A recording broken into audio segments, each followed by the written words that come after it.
अवधेश का भी वही हश्र होगा जो कन्हैया का हश्र हुआ है। इसीलिए सपने तभी तक देखे जा सकते हैं जब तक 4 जून ना आ जाए कि हमें किसी भी पाकिस्तान समर्थक का, किसी भी देशद्रोही का वोट नहीं चाहिए। और कम्युनिस्ट पार्टी इस बात को एस्टेब्लिश करे कि हमें पाकिस्तान समर्थक का वोट चाहिए और हमें देशद्रोही का वोट चाहिए। और कम्युनिस्ट पार्टी एक विशेष जाति धर्म के लोगों को गाली दे रही है और कह रही है कि तुम पाकिस्तानी हो, तुम पाकिस्तान समर्थक हो, तुम देशद्रोही हो। हमने उज्ज्वला योजना बांटी तो कहां हमने हिंदुओं को दिया और मुसलमानों को छाड़ दिया? कहां हमने घरों में शौचालय दिया जिसको इज्जत घर कहते हैं, तो कहां हमने हिंदुओं को दिया और मुसलमानों को छाड़ दिया? कहां हम जब अन्न दे रहे हैं गरीबों को तो क्या हिंदुओं को मिल रहा है, मुसलमानों को नहीं मिल रहा? गिरिराज सिंह विकास का प्रतीक है और अवधेश राय अराजकता, खून खराबा, लैंड ग्रैबिंग, विनाश का प्रतीक है। इसीलिए बेगूसराय के लोग विकास को चुनेंगे। कि पूजनीय को पूज्य मानने में जो बाधा भ्रम है, यही मनुज का अहंकार है, यही मनुज का भ्रम है। और आनन सरल बचन मधुमेह है,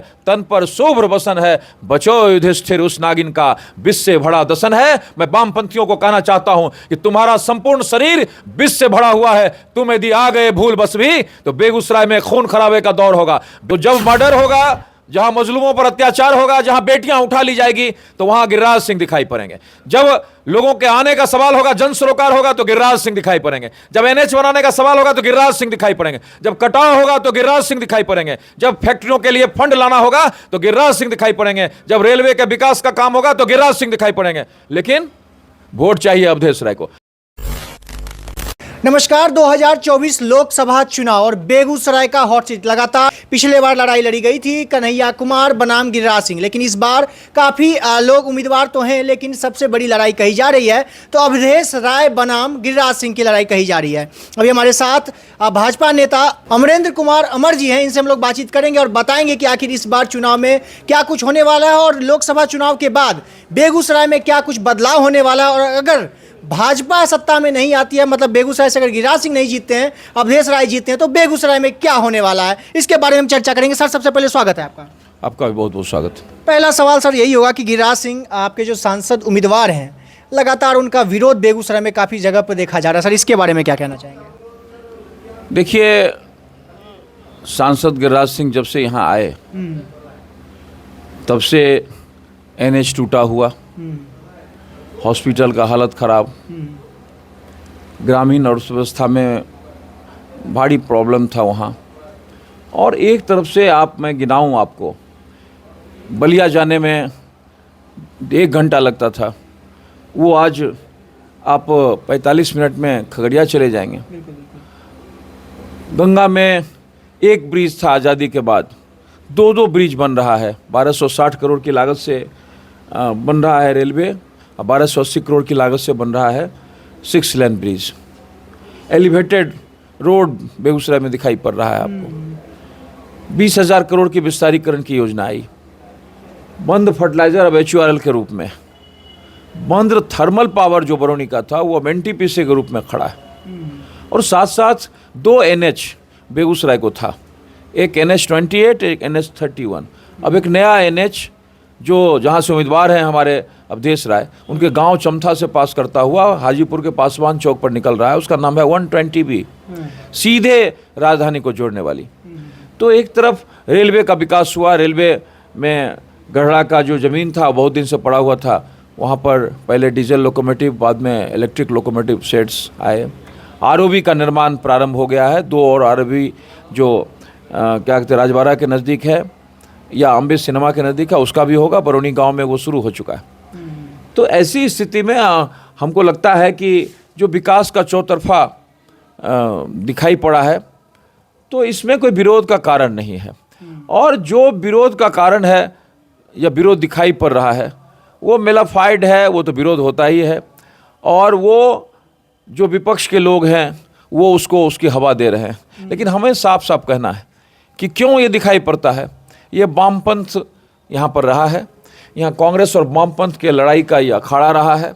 और जो लोग सत्ता से बेदखल हो गए वो षड्यंत्र का सहारा ले रहे हैं। अच्छा सर, एक सवाल करूंगा। हमने अवधेश राय जी का इंटरव्यू किया था, उनसे बातचीत किया था, तो उन्होंने सीधा सीधा कहा था इस बार बेगूसराय में गिरिराज सिंह का जमानत जब्त हो जाएगा, ऐसा बयान उन्होंने दिया। इस पर क्या कहना चाहेंगे? इसके बारे में मैं तो सबसे पहले ये बताना चाहता हूँ कि अवधेश राय को हमारे सुरेंद्र ने हरा दिया बछवाड़ा विधानसभा में। और अभी वो बेदखल हैं, बछवाड़ा विधानसभा में पूर्व विधायक हैं। ठीक, अभी स्थिति यही है उनकी। और सुरेंद्र राय हमारा बिहार सरकार में मंत्री है, तो बछवाड़ा में वो खड़े हैं। मैं आपको बताना चाहता हूँ कि अवधेश राय से सवाल ये है कि आप जहाँ से 4 बार विधायक रहे, जिस गांव का एरिया चमथा 1, चमथा 2, चमथा 3, चिड़ियाटोक और बिशनपुर 5 पंचायत है, उसकी स्थिति आपने 4 बार विधायक रहने में नहीं बदली। आपने एक अदद सड़क नहीं दिया। उस चमथा को चीरता हुआ 8 किलोमीटर का लंबा सड़क यदि प्रधानमंत्री ग्रामीण सड़क योजना किसी ने दिया तो उसका नाम गिरिराज सिंह है। तो गिरिराज सिंह का क्या होगा वो तो चमथा के लोगों से पूछिए। हाँ, आपने चमथा को दिया है, चमथा को दिया है कि चमथा में फसल लगाएगा कोई और फसल लूट के ले जाएगा कोई। अच्छा, आपने चमथा को दिया है कि चमथा में खेती कोई करेगा और माल कोई बनाएगा। आपने चमथा को दिया है कि चमथा में जब जब गंगा का कटाव होगा तो आप दिखाई नहीं पड़ेंगे। चमथा में टूटी सड़कें रहेगी, चमथा में खून खराबा होगा, फसल लूट होगा, उस पार से लोग आएंगे और हत्या करेंगे। यही तो आपने चमथा को दिया है। चमथा में मैं दावे के साथ कहता हूं ऑन रिकॉर्ड, अवधेश राय के लिए चैलेंज है कि आप 4 बार के विधायक रहे, आपने चमथा को क्या दिया? हाँ, एक चीज दिया है आपने बेगूसराय को। आपने बेगूसराय को खून खराबा दिया है, आपने अराजकता दिया है, आपने जेल कांड दिया है, आपने सैकड़ों लोगों कि विधवा की, हजारों लोगों के विधवा की कतार खड़ी कर दी बेगूसराय में। और बेगूसराय ने 2 दशक पहले आपको अलविदा कह दिया। आपको आपकी जमीन चली गई, आपकी जमीन तो लालू यादव ने छीन ली। राजद की जमीन ने भाकपा की जो जमीन थी, जो जनमत था, उसको लालू यादव ने कब्जा कर लिया। अब लालू के दरबार में आप चले गए और लालू के दरबार में जाकर आप भीख और याचना मांगने लगे कि हमें एक सीट दे दीजिए। और बड़ी मशक्कत से बेगूसराय का सीट मिला है, एक कम्युनिस्ट पार्टी का सीट। इसीलिए जो अपनी वजूद की लड़ाई लड़ रहा हो, जिसका वजूद बंगाल में मिट गया हो, एक अदद एमएलए नहीं हो, जिसका वजूद अन्य प्रदेशों में मिट गया हो, जो राष्ट्रीय पार्टी की मान्यता खत्म हो गई हो, आज के डेट में बैलेट पेपर पर उनका नाम है राज्य की मान्यता प्राप्त पार्टी कम्युनिस्ट पार्टी। भारत की कम्युनिस्ट पार्टी राष्ट्रीय नहीं, राज्य की कम्युनिस्ट पार्टी। तो जो अपने राष्ट्रीय पार्टी की मान्यता खत्म कर चुका हो, जिसका बेगूसराय में वजूद समाप्त हो गया हो, जिसको बेगूसराय के लोगों ने नकार दिया हो, वो गिरिराज सिंह की बात कर रहा है। हमने पिछले बार भी कम्युनिस्ट पार्टी का एक चेहरा, बड़ा चमकता हुआ चेहरा, बाहर से लाया गया, दिल्ली से आयो इंपोर्ट किया हुआ चेहरा, और बेगूसराय का बेटा था ना, बेगूसराय का बेटा था। मैं कह रहा हूं बेगूसराय के बेटे से उनकी पहचान नहीं बनी, उनकी पहचान दिल्ली से बनी। इसीलिए मैं कहता हूं बेगूसराय का बेटा तो है ही, लेकिन दिल्ली से लाया गया और फिर पूरे देश के मीडिया और पूरे देश के लोगों को बेगूसराय की धरती पर उतार दिया गया। क्या हुआ? 7 लाख से ज्यादा वोट और 4.5 लाख का मार्जिन।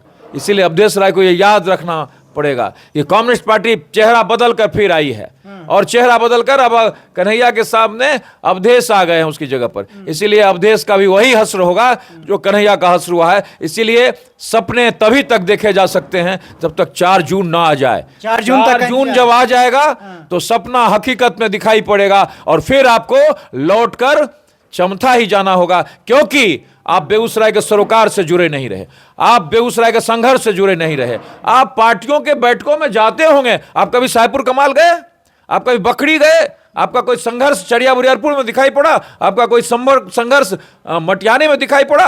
आप तो बछवाड़ा केंद्रित थे। एक बार बछवाड़ा से निकालकर आपको बेगूसराय का उम्मीदवार बना दिया गया है, तो जनता इतने मुगलाते में नहीं आने वाली है। और सबसे बड़ी बात, बेगूसराय जो विकास के रास्ते पर आगे बढ़ चुका है, 50,000 करोड़ का विकास की योजना, बेगूसराय के लोग उसे ठप नहीं करना चाहेंगे। बेगूसराय चाहेंगे कि मोदी के साथ ही विकास हो सकता है। इसीलिए बेगूसराय का आगामी सपना है दिनकर विश्वविद्यालय का, बेगूसराय का सपना है एयरपोर्ट चालू करने का, बेगूसराय का सपना है कि कटाव पीड़ित को राहत देना और पुनर्वास देने का, बेगूसराय का सपना है कि जल जमाव की समस्या निजात देने का, बेगूसराय का समस्या है तीव्र औद्योगिकरण का। और ये सब मोदी के साथ ही संभव हो सकता है, और मोदी का प्रतिनिधि गिरिराज सिंह है। इसीलिए गिरिराज सिंह जब बेगूसराय का प्रतिनिधि होगा तभी बेगूसराय विकास के रास्ते पर जो चल रहा है वो रफ्तार आगे पकड़ेगी। सर, एक सवाल होगा, एक लाइन लगातार आप बोल रहे हैं कि मोदी जी के नाम पे, तो कुछ बेगूसराय में ये एक स्लोगन भी बड़ा पॉपुलर हो रहा है कि मोदी है जरूरी, गिरिराज सिंह है मजबूरी। तो सर, आप भी क्या इसको सही मानते हैं? नहीं, बेगूसराय में यदि 5 साल तक लगातार मंत्री होकर भी गिरिराज सिंह 1 सप्ताह में 1 बार आते रहे तो जन सरोकार होगा। बेगूसराय में जहाँ जहाँ मजलूमों पर अत्याचार हुआ, जिनकी बेटियां उठा ली गई, चाहे वो मोहब्बा में हो, बलिया में हो, सरौजा में हो, तो वहाँ तो रजौड़ा में हो, वहाँ तो गिरिराज सिंह दिखाई पड़े। जहाँ जहाँ पर खून खराबा हुआ, एक वीडियो वायरल हुआ था एसपी को सोगराह से, तो जहाँ मर्डर होगा वहाँ गिरिराज सिंह ही रहेंगे।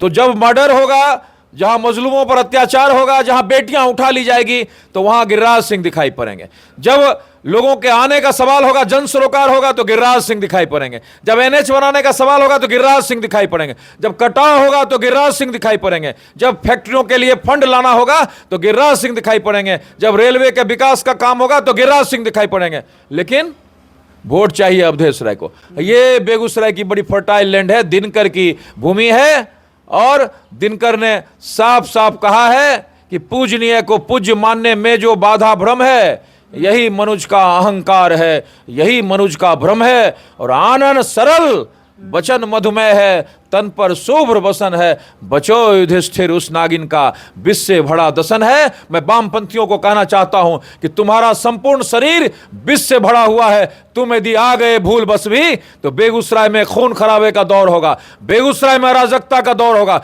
बेगूसराय में लैंड ग्रैबिंग होगा, और फिर कमाएगा कोई और कब्जा करेगा कोई। इसलिए बेगूसराय उस दौर से आगे निकल चुका है, विकास के रास्ते पर आगे चल चुका है। इसलिए विकास के उस दौर पर फिर से विनाश के तरफ नहीं जाना चाहता है। इसलिए गिरिराज सिंह विकास का प्रतीक है, और अवधेश राय अराजकता, खून खराबा, लैंड ग्रैबिंग, विनाश का प्रतीक है। इसीलिए बेगूसराय के लोग विकास को चुनेंगे। सर, आप लगातार सीपीआई उम्मीदवार जो हैं अवधेश राय पर लगातार आप टिप्पणी कर रहे हैं, लगातार उनका विरोध में बोल रहे हैं, लेकिन एक बात मैं आपको और बताना चाहूँ। कल हम लोग गए थे उनके गांव चमथा, है ना, और वहाँ पे हम लोगों ने पब्लिक ओपिनियन किया, तो पूरा भाजपा वाले पूरे समर्थक सब दिख रहे थे, पूरे भाजपा के ही समर्थक सब बोल रहे थे कि इस बार तो उनको यहाँ से एक भी वोट नहीं मिलने वाला है। कल ही की बात है। लेकिन सर एक सवाल इस पर मैं जोड़ूंगा कि लगातार आप लोग सीपीआई का विरोध करें, लेकिन सीपीआई वाले और बाकी जो बेगूसराय के कुछ जनता हैं वह आरोप लगा रहे हैं कि जैसे गिरिराज सिंह जी ने एक बयान दिया था कि हमें पाकिस्तानी जो समर्थक हैं उनका वोट नहीं चाहिए, तो हिंदू मुस्लिम को लेकर के यहाँ पे टारगेट किया जा रहा है कि मुसलमान लोग का ही वोट नहीं चाह रहे हैं, सिर्फ हिंदुओं का वोट चाह रहे हैं, और हिंदू मुस्लिम करने के लिए गिरिराज सिंह जी बेगूसराय आते हैं, ऐसा बयान दे रहे हैं। इस पर क्या कहना चाहिए? मैं आपको साफ साफ बता दूं, गिरिराज सिंह ने कहा मैं पाकिस्तान समर्थकों का वोट नहीं चाहिए। बिल्कुल। और इस पर उनके एक वरिष्ठ नेता, सम्मान से के साथ उनका नाम लेता हूँ, बुजुर्ग हैं, उन्होंने कहा कि गिरिराज सिंह एक वर्ग को अलग करना चाहते हैं। तो इसका तो एक अधिवक्ता के रूप में मैं साफ अर्थ मानता हूँ कि गिरिराज सिंह ने कहा कि पाकिस्तान परस्त लोगों का, पाकिस्तान समर्थकों का वोट नहीं चाहिए। लेकिन उससे आगे बढ़कर शत्रुघ्न बाबू जो हमारे वरिष्ठ नेता हैं, उन्होंने कह दिया कि एक धर्म के लोग पाकिस्तान समर्थक हैं, एक धर्म के लोग पाकिस्तान के समर्थक ही नहीं हैं बल्कि वो देश विरोधी हैं। तो हम तो कहना चाहते हैं कि गिरिराज सिंह ने कहा कि हमको पाकिस्तान के समर्थकों का वोट नहीं चाहिए, हमको देशद्रोहियों का वोट नहीं चाहिए। तो क्या आप इस चैनल पर कह सकते हैं कि हमको पाकिस्तान समर्थकों का वोट चाहिए? आप भी कहेंगे नहीं। और क्या आप कह सकते हैं कि जो देशद्रोही है उसका वोट चाहिए? तो नहीं। तो जो लोग बेगूसराय में ये एस्टेब्लिश करना चाहते हैं और बेगूसराय में कहना चाहते हैं कि हम पाकिस्तान समर्थक हैं, जो लोग बेगूसराय में एस्टेब्लिश करना चाहते हैं कि हम देशद्रोही हैं, उनको मुबारक हो, वो अपना चेहरा लेकर आएं, और निश्चित रूप से ऐसे लोगों का वोट नहीं चाहिए। इसीलिए गिरिराज सिंह के द्वारा फेंके गए गेंद के पाले में कम्युनिस्ट पार्टी फंस गई है, और कम्युनिस्ट पार्टी एक विशेष जाति धर्म के लोगों को गाली दे रही है और कह रही है कि तुम पाकिस्तानी हो, तुम पाकिस्तान समर्थक हो, तुम देशद्रोही हो। हम बड़े आरजू के साथ, निवेदन के साथ आपसे इस चैनल पर निवेदन करना चाहते हैं कि कम्युनिस्ट पार्टी के लोग, कम्युनिस्ट पार्टी के शत्रुघ्न बाबू कम से कम एक धर्म के लोगों को देशद्रोही ना बताएं, एक धर्म के लोगों को पाकिस्तानी ना बताएं। हम तो सबका साथ, सबका विकास और सबका विश्वास चाहते हैं। इसीलिए जब सबका विश्वास है, जब हमने उज्ज्वला योजना बांटी तो कहा हमने हिंदुओं को दिया और मुसलमानों को छांट दिया, कहा हमने घरों में शौचालय दिया जिसको इज्जत घर कहते हैं, तो कहा हमने हिंदुओं को दिया और मुसलमानों को छांट दिया, कहा हम जब अन्न दे रहे हैं गरीबों को तो क्या हिंदुओं को मिल रहा है, मुसलमानों को नहीं मिल रहा? ये वो लोग हैं जो एक जाति धर्म के लोगों को वोट बैंक के तरह इस्तेमाल करते हैं। और इसीलिए मैं आज भी गिरिराज सिंह के उस बात का समर्थन करता हूं कि हमें किसी भी पाकिस्तान समर्थक का, किसी भी देशद्रोही का वोट नहीं चाहिए। और कम्युनिस्ट पार्टी इस बात को एस्टेब्लिश करे कि हमें पाकिस्तान समर्थक का वोट चाहिए और हमें देशद्रोही का वोट चाहिए। और एक और निवेदन करना चाहते हैं अपने कम्युनिस्ट मित्रों को, कम से कम एक धर्म के लोगों को आप देशद्रोही मत बनाइए, कम से कम एक धर्म के लोगों को आप पाकिस्तानी नहीं बनाइए। हमारे लिए सब हैं, क्योंकि मोदी ने सबको देखा है, सबको विकास का अवसर दिया है, सबको लाभार्थी योजना में शामिल किया है। आयुष्मान कार्ड में क्या हिंदू लाभान्वित होते हैं 5 लाख के कार्ड से? मुसलमान भी शामिल होता है। इसीलिए वामपंथी मित्र, आप वोट की राजनीति के लिए इतने मत गिरो कि एक धर्म के लोगों को देशद्रोही बताने लगो। चुनाव का अंगुलियों पर गिनकर कुछ समय बच चुका है, मतलब गिन करके हम लोग काउंट कर सकते हैं, कुछ घंटा बचा हुआ है और उसके बाद चुनाव खत्म हो जाएगा। मतलब बेगूसराय का जो चुनावी माहौल है वो शांत हो जाएगा। तो आखिर में सर, जो वीडियोस देखते हैं, जो वीडियोस देख रहे हैं, लगातार भाजपा का सपोर्ट कर रहे हैं या जो विरोध कर रहे हैं, उनके लिए कुछ छोटे शब्दों में क्या कुछ कहना चाहेंगे आखिरी समय में? आखिरी समय चल रहा है, बिल्कुल, और मैं एक ही बात कहना चाहता कि राष्ट्रवाद के साथ विकास का रथ चल चुका है और उसका नायक मोदी है, जिसने एकता साथ सांस्कृतिक पुनर्जागरण भी किया है राम जन्मभूमि बनाकर। एक साथ एक निशान, एक प्रधान 370 हटाकर भी किया है। और साथ साथ इंफ्रास्ट्रक्चर के क्षेत्र में, किसान के क्षेत्र में, औद्योगिकरण के क्षेत्र में विकास को 10वें पायदान पर, भारत की जो अर्थव्यवस्था थी उसको 5वें पायदान पर ला दिया है। विश्व के मानचित्र पर भारत एक साथ प्रखर राष्ट्र के रूप में मोदी के नेतृत्व में खड़ा है। यदि चाहते हो कि मोदी का यह नेतृत्व में भारत आगे बढ़ता रहे, विकास के रास्ते तय करता रहे, एक साथ सांस्कृतिक पुनर्जागरण भी हो, एक साथ राष्ट्रवाद भी हो, एक साथ विकास भी हो, तब तो मोदी ही चाहिए। और मोदी जब चाहिए तो गिरिराज भी चाहिए, और गिरिराज चाहिए तो कमल का बटन ही चाहिए। यही मेरा अंतिम संदेश है। चलिए, बहुत बहुत धन्यवाद सर। देखिए, सवाल तो बहुत हैं और अगर हम लोग बातचीत करेंगे तो हमारा एक दिन भी नहीं लग जाएगा, लेकिन सवाल खत्म नहीं होंगे। लेकिन हमारा प्रयास रहा है कि कुछ अहम मुद्दों पर इनसे बातचीत करने का प्रयास किया। बाकी इस वीडियो को देखने के बाद आपकी क्या प्रतिक्रिया होती है कमेंट बॉक्स जरूर बताइएगा। मेरा नाम अंकित भारद्वाज, आप द पब्लिक पॉइंट देख रहे हैं। अगर आपके मन में कोई सवाल हो तो जरूर बताइएगा, अगले बार हम प्रयास करेंगे एक बार फिर से इनसे आकर के बातचीत करें। बहुत बहुत धन्यवाद।